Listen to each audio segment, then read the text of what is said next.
And we're down on the field. I'm Sean Alvashar, joined alongside by the winning coach and newest best friend, apparently, Dallas Cameron, a man who has invited us to come to every Deerfield Beach game all of a sudden.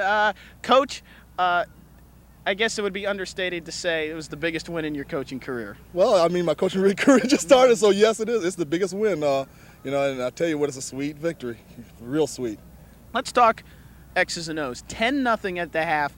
Really, you've had some nice drives, but you weren't able to go for it. Questionable call, 4th and goal, deep in their territory. You choose not to go for the field goal.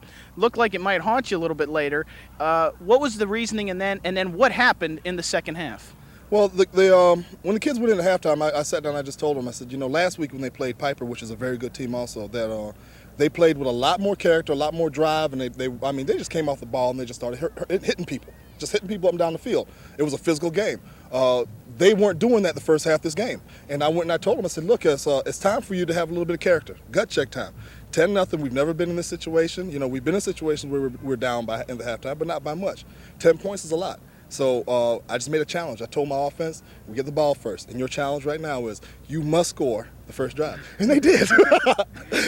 That's a good coaching technique. Go out and score. Yeah, well, hey, I wish it was that easy all the time. No, but what happened was the kids, they started to really believe in what was going on. They looked around the room and you could see that they were believing in each other. And with what happened right before the game, I think that had a lot to do with why we came out so flat with the suspension of Stockton McDougal.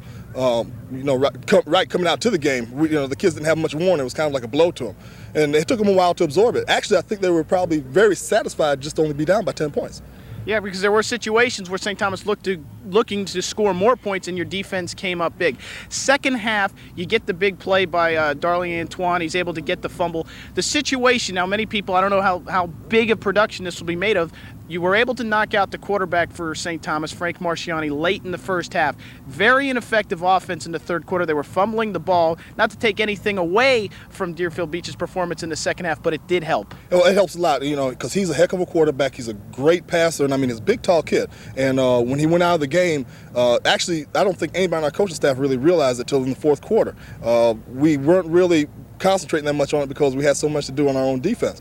But I give a lot of the credit to the fact that our defense, the people that we put in there, the big change was when we put Robert Little at nose guard, who usually plays tackle. He disrupted the rhythm of the offense just from his charge all the time up the middle. And let's talk about this. You're playing practically for the district championship, not to be looking ahead, but Nova South Plantation, teams that are rebuilding this year, you should be able to beat those teams and move on to a district championship.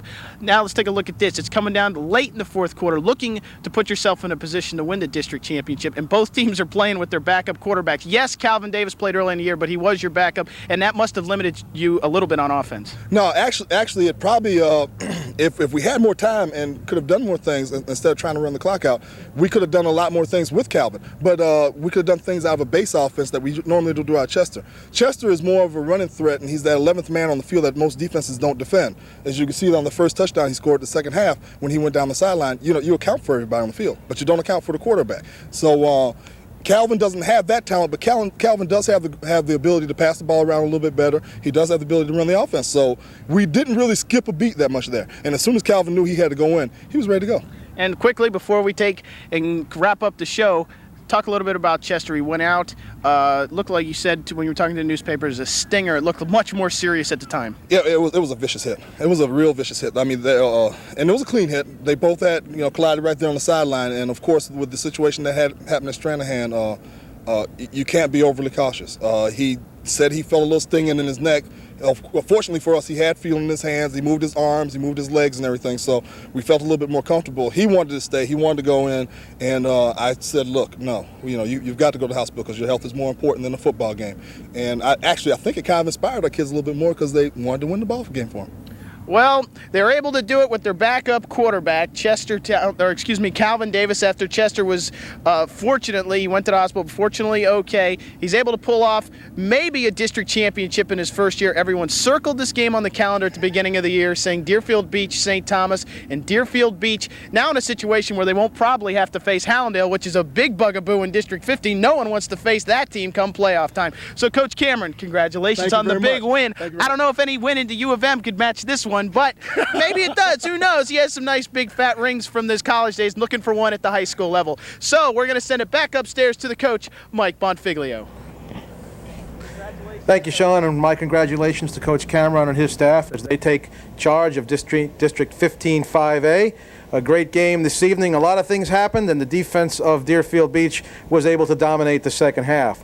So with the final score, Deerfield Beach 15, St. Thomas Aquinas Raiders 10.